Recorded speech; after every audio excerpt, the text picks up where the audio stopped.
Welcome to Zoom In, Zoom Out, your global look on news from Taiwan. I'm Betty Chen. Taiwanese society is grappling with what many people have called its MeToo movement. Earlier this year, sexual harassment allegations surged against several public figures. But one of its most influential moments also took place in 2017 when a novel was published. It's titled Fang First Love Paradise. The book received widespread attention from local media for portraying a fictional case of sexual violence inside Taiwan's education sector. The titular character Fang was assaulted by her teacher, Li Guohua. To discuss the book's deeper impact, I spoke to writer and literary translator Jenna Tang, who is now translating Fang First Love Paradise into English. Jenna began the discussion by zooming in on what led her to this work. I decided by myself after reading the book, and of course reading the whole book. And after that, it's about checking the English rights availability. And most of the time, I have to reach out to the original publisher from like anywhere in Latin America or in Taiwan. And usually I reach out to the original publisher, then they might be able to, they might be collaborating with an agent. So sometimes in the case of Fang First Love Paradise, I have to contact the publisher first, but right now most of the time I'm talking to the agency. So being a translator, it's not just about like translating. A lot of admin work, you have to reach out to the publisher and think about the patent and copyrights and so on. So I would like to talk about the book that you're working on, Fang First Love Paradise. It's a very popular, but so far, I think a lot of people when talking about this book, they still feel so much sadness and even pain when reading her words. Why would you like to translate this book? And could you please tell me a bit about what this book is all about? Yeah, it's all about, I love how this book speaks to its own. It's not really writing to cater, you know, like Western audiences and so on and so forth. And I love that it's bringing awareness to MeToo movement and also bring awareness to how we talk about sexual violence when something happens. Like, things happen all the time, and how do we talk about it to be more neutral, and how do we talk about it to not impose further harm to people who have similar experiences. I think those are really important, and I consider Taiwanese society not knowing how to talk about it at all. It seems that the way the writer wrote about the story is out of convention. Tell us a bit more about that. Yeah, so basically it's not the traditional chronology, like the writer is writing about the story. And basically it's gravitate towards different characters in their inner stream of consciousness. Sometimes we are in Fang Siqi's head in a story, but other times we're in Liu Yiting's head or in Shi Yiwen's head, and also in the predator, Li Guohua's head. Sometimes it's really hard to understand, like, we were in Fang Siqi's head, and then all of a sudden we're in Li Guohua's head. So it was quite a challenge for me as a reader to distinguish like who is who. Like sometimes it's obvious, some other times I'm like, how do we just arrive here? The way to read it for me is to gravitate myself toward different characters and familiarize myself with each of their voice. That's also kind of my job as a translator. There's a lot of, basically what happens is that something has happened in this story, and as reader we keep in mind something has happened, and then we try, like through page after page, we're trying to find out what actually happened and what are these voices trying to say. Going back to the author, Lin Yi-han, she's no longer with us. You talk about the difficulties the translator encounter if he or she doesn't know something. If the authors are still there, they will find some ways to talk to the writer to figure out what do you mean by that. But in this case, because the writer is no longer here with us, what would you do if you have like questions or if you get some confusion? I rely on my peers and community a lot, just trying to see how different perspectives like interpret the same text. So I try my best to include as many perspectives as possible. And of course it would be best if I could consult the author if I have questions, but unfortunately I couldn't do that. And this author is so talented in using and quoting like literary classical reference. So Lin Yi-han has this prose that I also translated to publish in a lit mag. And in this prose, there's a character who actually used a mirror to read Liu Zongren's poetry. And through like from the reflection, right? From the reflection, and so she read it like in chronology and also backward. And then she talked to the audience and said that it's the same meaning. And that was so challenging. It's one of the most challenging moments for me as a translator. I think that's due to the intrinsic differences in different languages, right? Because in Chinese we have characters, so like if you look this way or like this way or that way, they could mean the same. But in English, how do you portray that, convey that? It's a big challenge. Exactly. There's a lot of thinking about how to keep it short because it's poetry, and there's also a lot of thinking about like what's the potential context, like how do I make it short, but also like what is she trying to say? And this is one of the moments that I really wish that the author is here for me to ask. Translating poetry is hard enough, and you have to like think in that context. How do you let the audience to get the same feeling, just like they do when they read in Chinese? It's really difficult. I think English readers will be very interested in reading your whole work. But are you still working on it, or is it done? It's in the first pass edits period. We're just doing some copy editing and like just checking out some minor errors. And I did write an essay inserted behind the book, more like a translator's note, and also my experience translating this novel overall. It's interesting that you mentioned there are so many different voices. So for a translator, your job is to navigate through these different voices and to be authentic so that the English readers can understand exactly what has happened.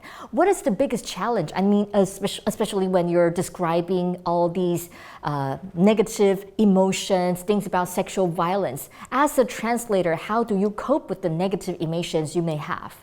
A lot about how to take care of ourselves when we translate literature about trauma. For me, I get very dizzy when I translate it. Like physically, you feel dizzy? Yeah, I feel physically dizzy because it's a lot of whirlwind of thoughts going on, and like in the story, sometimes the character didn't know what happened. Like, why is she here? Why is she doing something else? And why wasn't she doing something else before? So all these things, like, it's a lot of vertigo of thoughts going on, and I feel like as a translator, because we're reading the text so many times, we're trying to put ourselves in the character's shoes, that I feel absolutely dizzy because it's in like translation itself is an embodying of the experience as well. Did you know that you would feel dizzy before working on this project, or you didn't know until you start your translation work? I didn't know until I started doing it.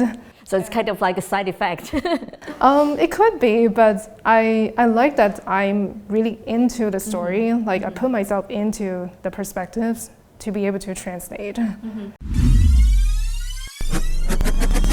That was literary translator Jenna Tang talking about how to translate trauma. For the next part, we're going to zoom out on how this book is connected with the wider MeToo movement and the global society. Basically, it really raises awareness and attention for the entire society to talk about MeToo movement, so that the MeToo movement doesn't just get restricted in the Hollywood MeToo movement. Like it started to extend to global perspective. It's not just Taiwan, and there's also so many other countries who are able to talk about MeToo. And MeToo is like a wave, like a tide. It comes again and again and again. And we need these kind of books to keep bringing that movement over and over. So people, like, we are forgetful creatures, but we need these kind of voices and books and art to bring over these tides over and over so it never gets forgotten. I really like the way how you describe the MeToo movement is just like the tide come and goes again, and it will always come back. So the writer, Lin Yi-han, wrote a book 7 years ago, but it was really like a lot of people really have this kind of resonation with this book, but not until recently that Taiwan has the biggest MeToo movement. So how do you think that literary work can reflect the social reality? What's the connection? Yeah, literary works basically are based on our reality. It is the source for the writers to write about where we're living in. And the most recent movement, I think, is great. Like, people started to speak up, and we are more aware of what's happening around us, even though in the past we weren't aware and we didn't know enough to be able to speak up. And now that having this awareness is so important, so we're more alarmed of all these like microaggressions, sexist comments, and it's also important to know that it's not just sexual violence, sexual assault, but also all these like microaggressions that took place every day in workspace, in public transport, and so on and so forth. Every day. In this book, the writer talked about a lot of trauma of the main character. So how do you translate, say, collective trauma, or how do you deal with trauma as a topic for translation? The thing is, a lot of narratives about trauma are not written in conventional way. Like, it's never told in chronology. There's always this vignette or fragments kind of narratives existing. And I think for me as a translator, my job is to maintain that kind of structure and maintain like the shape of trauma. Not that this is something the author experienced, but more like this is how the author established the narratives. Okay. I think that's important, and usually just to be aware of those structures and those shapes that trauma could form inside literature is always really interesting to explore. Yes. But how do you know that you are giving the right, say, right level or right force to your words? Yeah, sometimes there are strong, like there are very emotional moments, and you can definitely identify the moments, you know, as long as you've read it several times and you know what are the major moments in the story. So those moments is when we want to emphasize and when we want to find the right words. It's always about navigating like adjectives, verbs, and so on and so forth. And to be honest, like violence is never at the right level. It's because it's never at the right level that makes violence possible. True. And reading is also, like for translators, it's also a way to experience violence as well. So this is my final question. Now you're kind of become you can say the messenger or the translator of the author. What kind of impact would you like to have as a translator after translating this book? I would really love the society to be talking about sexual violence differently, in a more respectful way, especially knowing like all these nuances. Things like girls get harassed because they wear short skirts doesn't work anymore. And I hope there are more voices coming from different perspectives, different industries and different parts talking about this and finding ways to talk about it in a more healthy way and in a more positive light.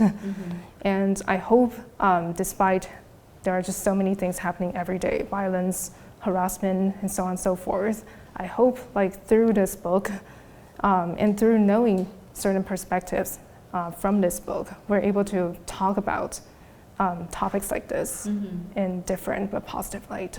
Indeed, so by talking about these kind of topics, raising public awareness, you can make some, you can say, survivors or victims feel that they're not alone.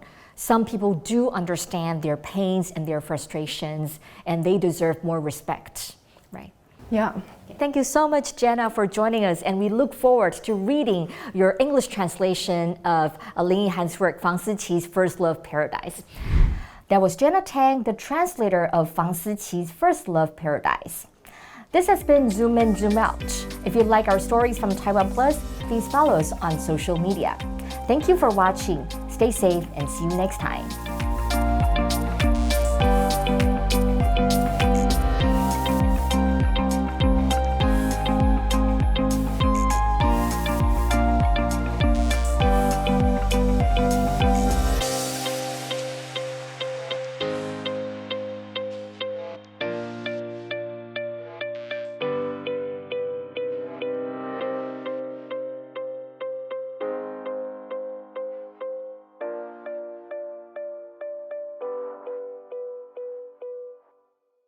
Thank you for watching Taiwan Plus. For more stories about virtual reality and more, download the Taiwan Plus app.